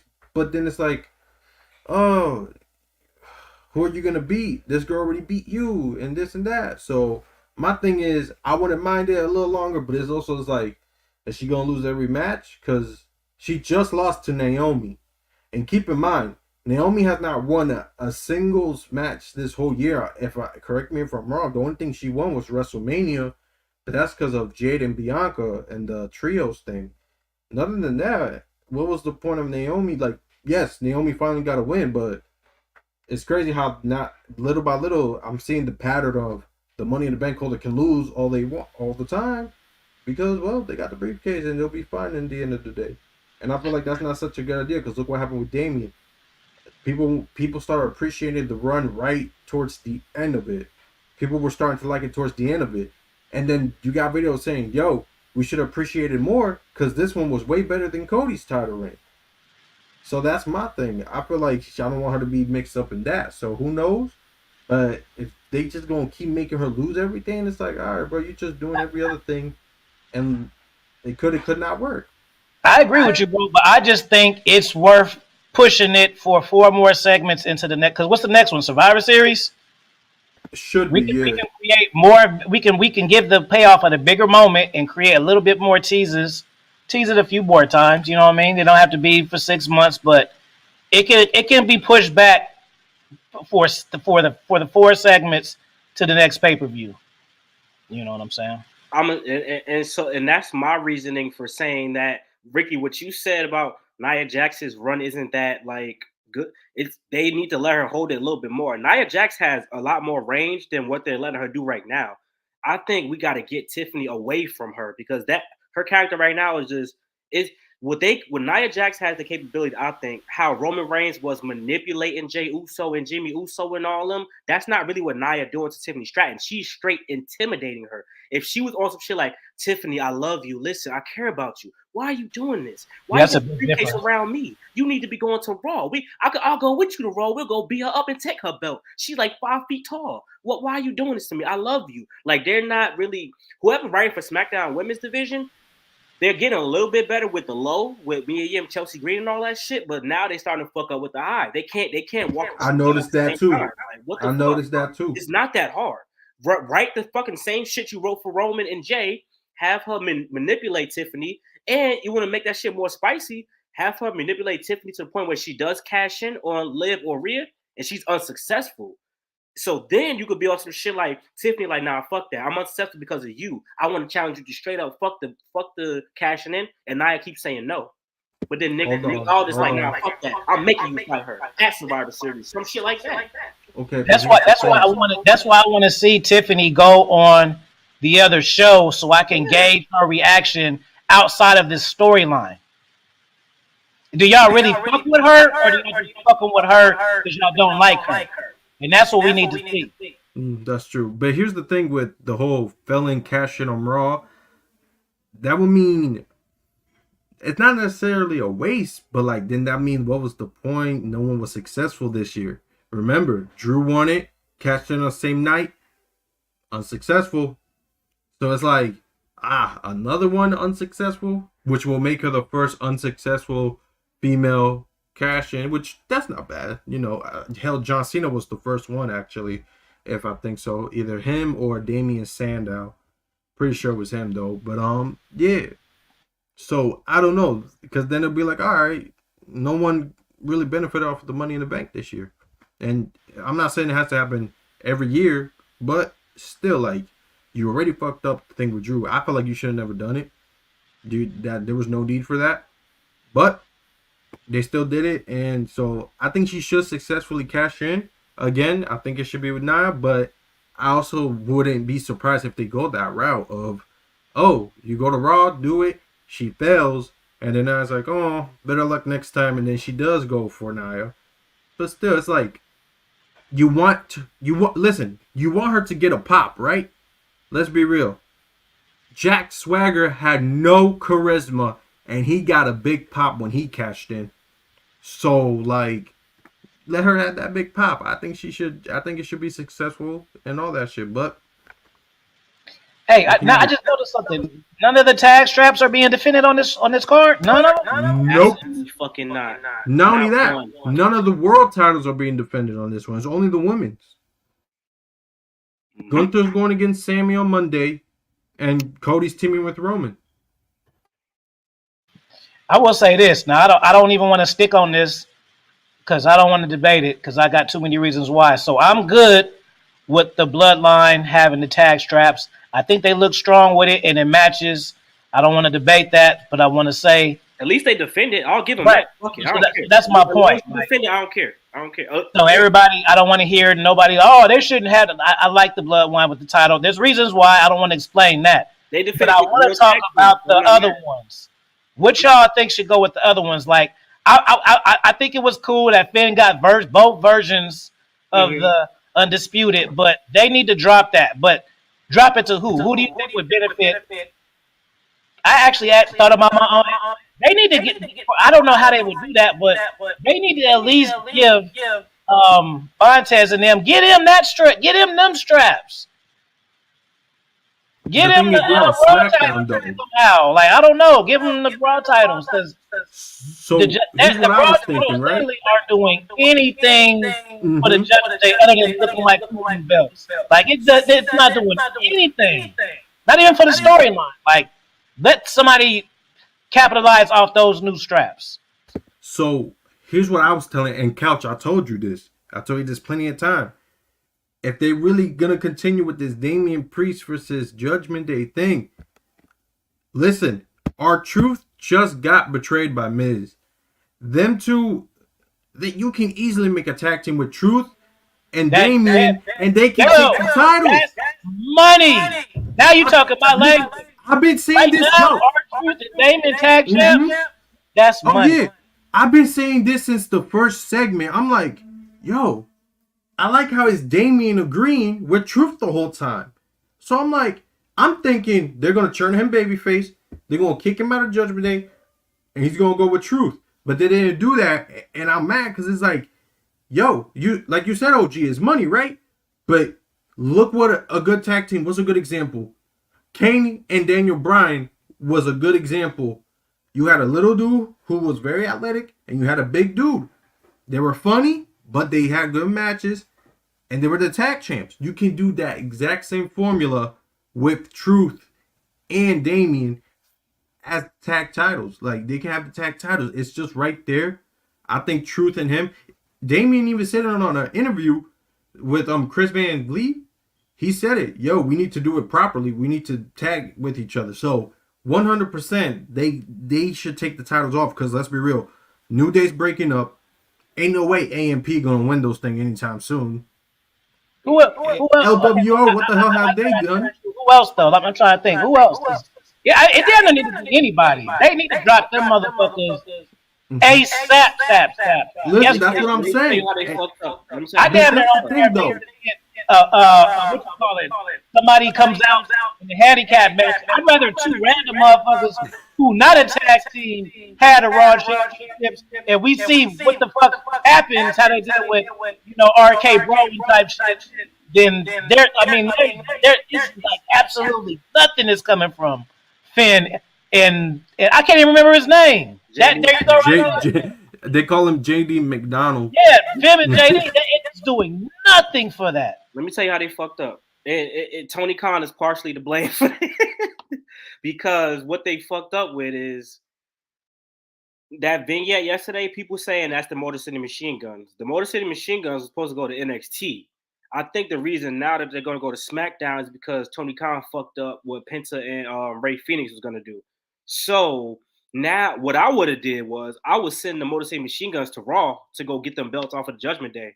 Because then you have a legit tag team. They could go against American Made or whatever the fuck they called. They could go against AOP. At least give AOP a shot at the tag team belts. Because now the AOP Scarlet, they just look like accessories to Karrion Kross. At least let AOP compete in a tag team championship match. So even if they lose, it's like they could go against Motor City Machine Guns. Motor City Machine Guns is going to be baby faces. So that's fine.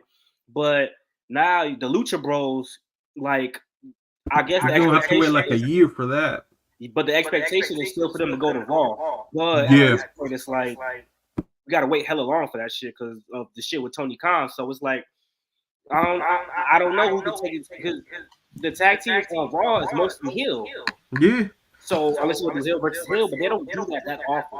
So I don't know. They're gonna have to make it. So here's what I'm saying: either they do that Truth and Damien thing, which I really want that to happen, or just have American Made get him the Creed brothers. That way, Chad Gable. Anybody. Yeah. That way, Chad Gable can be like, "See, I told you I was gonna make y'all champions, didn't I? So listen to what I'm saying now, and bada bing, bada boom, there you go, and it's gonna benefit them." So either you go Creed brothers, or you just pull the trigger with Truth and Damien. The fact that Miz turned on Truth, that's a sign that come on, bro, just give them, put him and Damien together, bro. They were funny as hell together, and Truth is actually very good on the ring. I know we always talk about his comedic timing and all that, but he's very good in the ring. So yeah, either that or just do it Creed brothers, man. Let me throw in my major issue, and it's this, because this is a disclaimer. Like when they won them, I thought it was pretty dope because you know they's best friends, all that shit. So the reason why I'm saying this is not because I'm not a fan of Judgment Day. It's not a fun because I think JD's a fucking a bum, or it's not because if I don't like Finn. It's none of those reasons, bro. It's because they're not defended, bro. So what's the point of having them? Now the difference is this: Brock Lesnar, Roman, them not defending their title was a part of the gimmick. They just happen to not be in. See, they're not. They just happen to not defend the shit. But the thing is, they're on show. They're on TV every week. So if y'all wanted to book it like that, that should be like okay. So let's say these motherfuckers not defending, right? Well, because they're always going to the general manager on some begging shit and weaseling it out. Let's say Alex Pierce. They could even make a fun or something like he got a weakness for hookers or anything. He got a weakness for something, video games. And then so they provide him with the shit he like. And then that's his own storyline right there. Like let them weasel out of not defending versus just being on TV and not defending when somebody else can use those and defend those. So if they don't want to defend it, cool, but at least make it part of the storyline or a part of the character. They're not even connecting that. They just have them coming on TV with belts with no matches, which don't make no sense. So drop them motherfuckers. As a matter of fact, I want to say something. This pissed me off. It was on Monday just recently. How the hell is Finn Balor and JD McDonough the tag champions, yet JD is the only one holding his belt, yet for some reason Finn had, I don't know where his belt was throughout the whole thing. Like, he wasn't wearing it. He wasn't holding it. I'm like, I was so confused. I'm like, yo, bro, you got JD holding it up. Where's your belt? He's just standing there. Like, and I'm like, yo, take the titles off of them. I feel like they're really not doing anything with them. Like I said, American Made, they can benefit off of it. And they're new. What y'all do all the new shit for them to sit? Y'all literally just made these fucking titles like months ago. They're not even a year old, and they're already like one of them. Mm-hmm. I'm saying, man, American Made, because American Made lost the feud with Y6, and the Y6 ain't gonna go for no. They don't need no damn title. Let's be real. So give that shit to the Creed brothers, so that way Chad Gable can be like, "Told you, I was right." Or again, Pretty Deadly. I think Pretty Deadly. Anybody, bro. Pretty Deadly. I don't think they see. They have the potential to be very good, like popular wise, but they're doing just random shit. They're just there to be funny so far. And we already, listen, unless you're R-Truth or Santino Marella, you is not funny. Let's be real. And no one got time for that comedic shit. So, I don't know. They fucking up. I'd rather book Pretty Deadly with Chelsea Green. Mm-hmm. Make a new statement. And Tiffany, like their vibe. Mm-hmm. And they can win the match by hitting people with the belt every single. Anything is better than what they got. Yeah. Like I'm going to say something actually that I feel like can benefit them. I was going to say, and of course the draft has to happen for this. Seth and Pretty Deadly make a faction. I mean, they both like to dress the same. They both act goofy. They have similar hairstyle. Their segments. Why not have Seth be like, hey, come join me. You got a new trios, like little trio thing going on. Because they can benefit off of getting the rub off of Seth, you know? But, you know, I don't know what it is. Like, because, like, I want to like Pretty Deadly, but it's like, they done nothing for me to be a fan of them. Hey, yo, like, they're different. They give me, like, Velveteen Dream vibes, but then doing nothing with them. I think Maximum Male Models could have really been. Oh, bro. Right, bro. They fumbled it. They fumbled. I don't know. Did y'all see the segment on AEW? Please tell me y'all didn't like that. I ain't see the most recent one. I ain't see the most recent one. I saw what. Is that the one where Billy Gunn was? Yeah. What the fuck was that? Okay, so their whole gimmick is their models, their fashion, right? And one of the Acclaimed dude, the one that raps, he had a jacket where it says he's the best wrestler in the world because he actually trademarked. He legally owns that trademark. Like he was smart enough to actually trademark best wrestler in the world. So they're having a little feud because before they got signed, rumor was they signed with AEW, and he posted, "Oh, we don't need them." So I guess Tony Khan wants to be like, "Oh, okay, let's make this into a storyline with them because they're pretty similar." So yeah, they doing that. I will say that it was alright for what they were going for. It could have been better. But I feel like with Maximum Male Models, they're gonna do way better in AEW than they ever did in WWE. Just because they're already over with the crowd. And it's only a matter of time. I see them going because they signed with Ring of Honor first. So most likely Ring of Honor tag titles and then AEW tag titles. I see that going on. But right now they're doing this thing with Acclaim. And we just gotta wait and see. But yeah, they fucked up that. They got a second chance with Pretty Deadly WWE. But again, they're not doing nothing with them. And it's like, bro, the more you do less with tag teams, what are you gonna do? Pair up two random dudes? Worst tag team division of wrestling. Yeah. WWE. And keep in mind, bro, check this out. This is the issue with the Maximum Males. I get the male shit and the comedy shit, but what's happening is they're trying to book the result of Billy and Chuck, right? They're pressing the gay line. They're booking the result of that. But what you got to remember is Billy and Chuck organically transitioned to that. Now they just trying to put it in the face. Like they having orgasms looking at the body and shit. Like, I mean, okay, we get it, y'all models, but everybody's not with that stuff. You know what I'm saying? You're going to eliminate a lot of fans pushing that line because that's going to turn a lot of people off. You want to almost is you want to do where are they gay or are they seem like they are, but we can't really tell. Well, when you take the dude's shirt off and they're foaming at the mouth, you're making it known like, okay, these are the gay character when it needs to be. This is more of the. Is he? The blue steel. What's that fucking shit with Ben Stiller? Yeah. I agree. And that's exactly what they're going for. Because you know that show they have, what's that shit called? Hey EW with RJ City, where they interview them on YouTube. They even try to play it off like, are you guys really like, and they're like, yes, we are models, and they're like, oh, okay. So I see what they're going for. They're definitely going for like, are they or aren't they, swinging that way. That's tweeting the line with a lot of fans because the LGBTQ fans like that too. Like so that's the thing. They even said it. Homophobic in any other sport. Oh yeah, bro. Just look at the ECW crowd. They were chanting the homophobic slur and everything and all that. my thing is, they even said it themselves. Their main demographic are the women and the LGBT community. They said the women and the queers, the queens and the queers. That's where we go. So, and if you look at AEW, they look more like hardcore fans. Like they're not scared to say what they really want to say. So, I think with the comedic, they might get over, but they need to make sure the comedic is on point. If not, I'm sorry, we're gonna see. I think they're pushing it forward too much. Like they're building it up. Like it got to the point where they were doing it slow to the point where you wanted to watch to see how far they were going to push it versus these auto cats. They starting off pushing it. So where the fuck is it going to go? I agree, because one thing that I'm mad that they didn't wait a little longer to do it.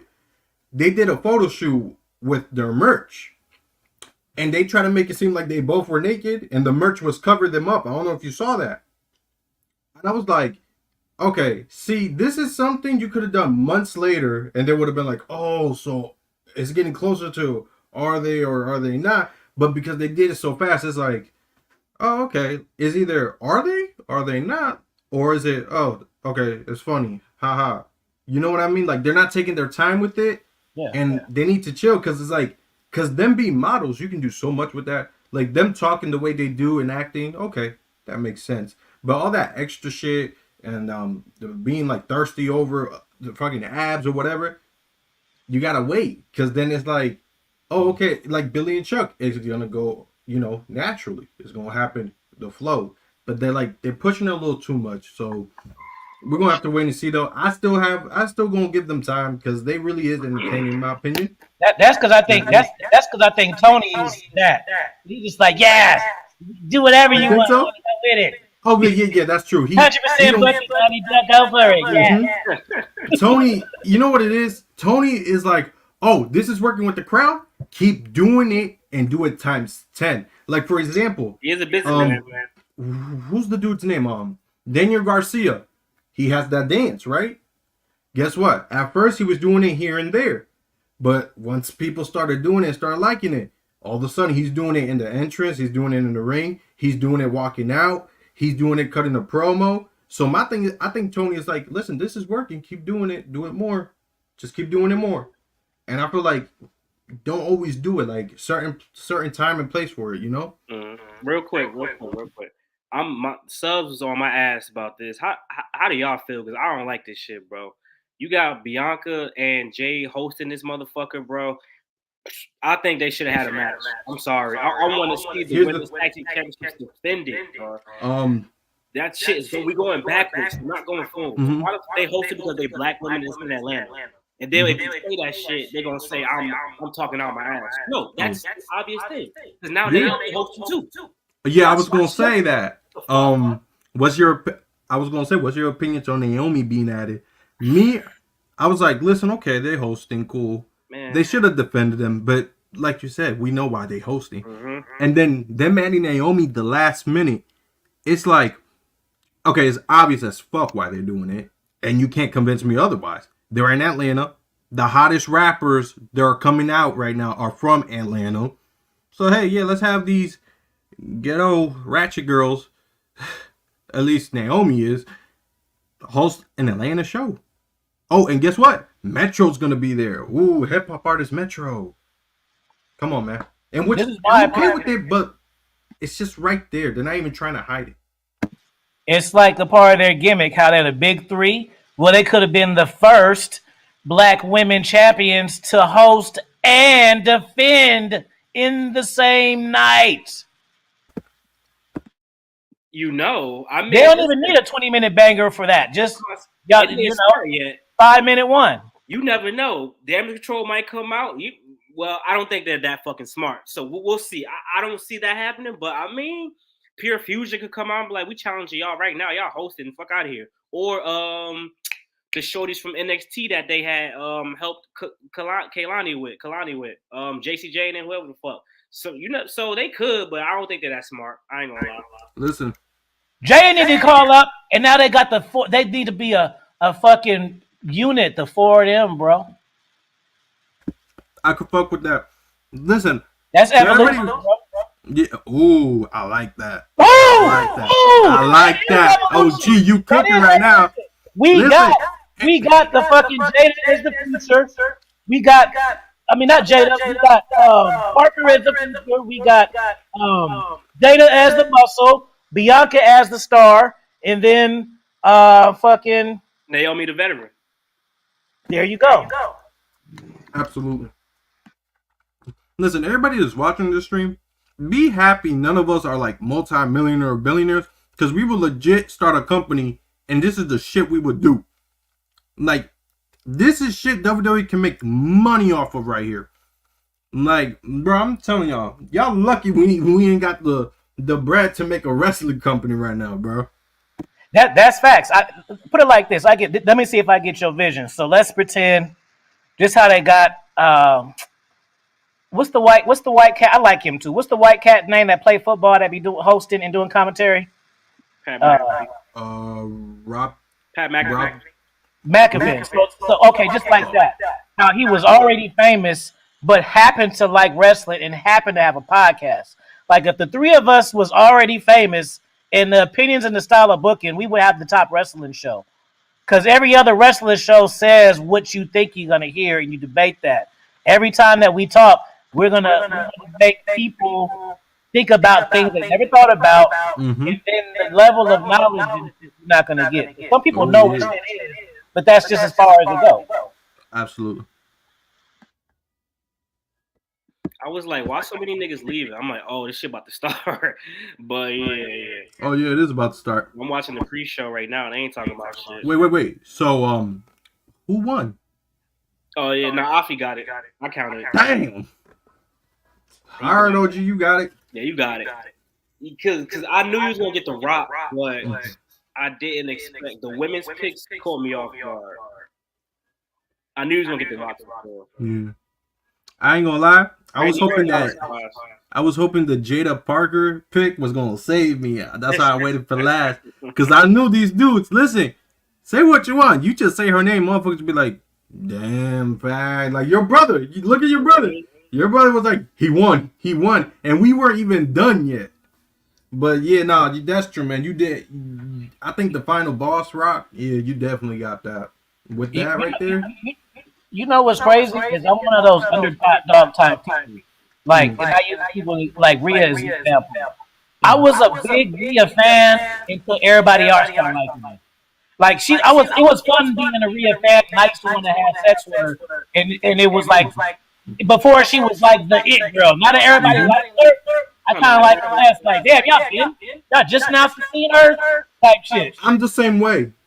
Like as a matter of fact, with Damian Priest, I've been fucking with him since his North American title run and his U.S. title run, and it wasn't until his world title ended where people were like, "Yo, I fuck with him." And I'm like, "Nah, y'all fuck with him? Nah. I was rooting for him the whole time. You stay your ass online and you keep trying to call him bisexual Undertaker. You had your chance. Fuck off. You know?" Yeah, I'm totally like that. I hate that shit because it's like, bro, you don't even like this shit, bro. Like, come on, you didn't like it in the beginning. Why you like it now? Because everybody else likes it? Because he got a documentary. I hate that shit. Yeah, it'll make me like, I don't know, like just there's not like Roman Reigns is Roman Reigns as far as head of the table. He's one of the only times as of recent where it got pushed down my throat and I still want to digest it. Like certain people was just like, all right, I don't want to see it no more. You know what I mean? But him was like, yeah, he's the shit, and I still want to see him. And if he ain't defend his title, when he does, I'm still gonna watch it. Like I embraced right his overness. But sometimes I feel like, all right, bro, match. Fuck it. Hey, I like it. After a while, I start to like it for sure. But I will say 3 years is still OD. I ain't gonna hold you, bro. Absolutely. There was no reason for no. It could have ended with Finn Balor. It could have ended with LA Knight. I want Jey Uso to beat him. I ain't gonna lie. I want Jey Uso to beat him at least one of them times for that belt. Yeah, but like, then what would you do with Jay? He could lose that shit after because now it's kind of about the chase. Look what they do in the Cody Rhodes. The Reign, casual fans are starting to not give a fuck about the Reign. They want the, and once he get it, all right, fuck it, next. People already are like LA Knight. His run not that good. Already switching up on niggas. So I think the thing with Cody, I think is until we get a match against him and Randy or him and Rock, if they do that, I don't think people are going to be like, oh, he could lose it. It's like every match, oh, he's going to win. Why would he lose it? Yeah, not losing no. It make no sense. Until we get that Randy Orton match, then people are going to be like, yo, Randy's going to do it. Randy's going to beat him. Him and Cena are going to go at it. Like, I totally think he got the World Heavyweight Championship, Randy, because when they were booking that match, Gunther wasn't as confident and cocky so he was facing a different version of Randy, where Randy was kind of intimidating him.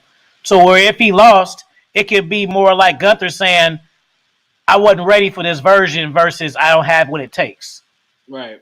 Type shit. Facts. I like what Triple H is kind of doing though, because it's been a lot of title losses. I was like, oh shit, I didn't think he was gonna lose it. Like Braun Breaker losing, DIY losing the titles that fast. Yo, Pat, it's too many niggas in this company. We gotta pass the belts around. We can't do no fucking 8 to 12-month range just so we can pull up a picture. This motherfucker was champ for 250 days. Nah, bro, we gotta start cycling them belts every 4 months, my nigga. We can't be having motherfuckers be champion for 8 months, bro. It's too many people in the company.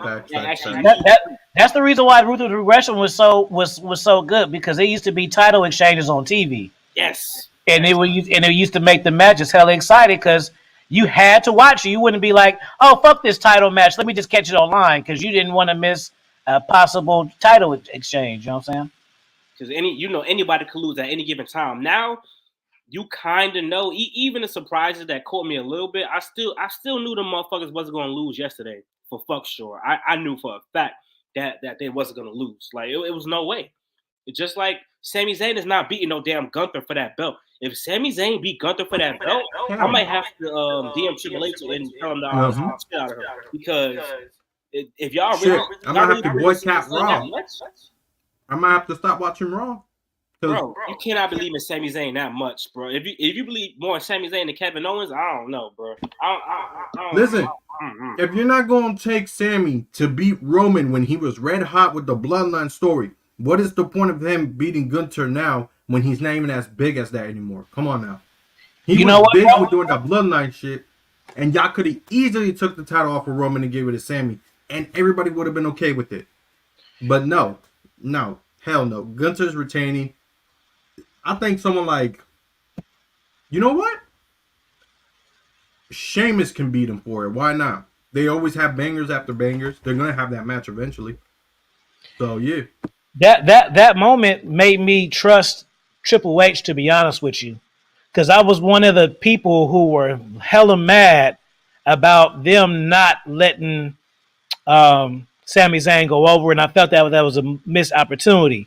But moving forward, I see that it really wasn't. But it took the future for me to respect it. At the time, it's like, I thought I wanted that. But really, I needed it. But now, looking forward, like, Sami Zayn being the World Heavyweight Champion and skipping all of these steps, we wouldn't be in a better place if that happened. Yeah, Cody. All that Cody shit, it wouldn't even have happened. Cody needed it. Regardless people like his reign or not, he needed to finish that story, because that story is important. Like, years in the making. Ring of Honor, all that shit, he had to go, made his own company. He had to finish that story. Now, if you don't like the reign, then it is what it is. But at the end of the day, that's one of the biggest WrestleMania moments ever, bro. All them niggas coming out after that shit's never really happened before. Hella people from backstage coming out like that didn't even have to get involved in the match. Like, that shit, that's how you know it was real. You know what I'm saying? Look at Samantha Irvin. Lord have mercy. All right, yo. I'm going to get out of here, so I'm going to watch the show, all right? Lock in. Yeah. Yo, Peace out, OG. Yo, Kyle, catch you up. And we talk later, all right? Oh, I got an idea for the next one. Oh, where? Oh, yeah, you were telling me. Yeah. All right, y'all. Thank y'all for tuning in. Oppie, OG, congratulations. You won this one. Yes, sir. Make sure y'all drop your comments in the chat. Yeah. Subscribe to the channels. Subscribe to Ricky the Shadow. Subscribe to Expert Level Wrestling Podcast. And I'm gonna talk to y'all soon. Peace, Peace. peace. All right.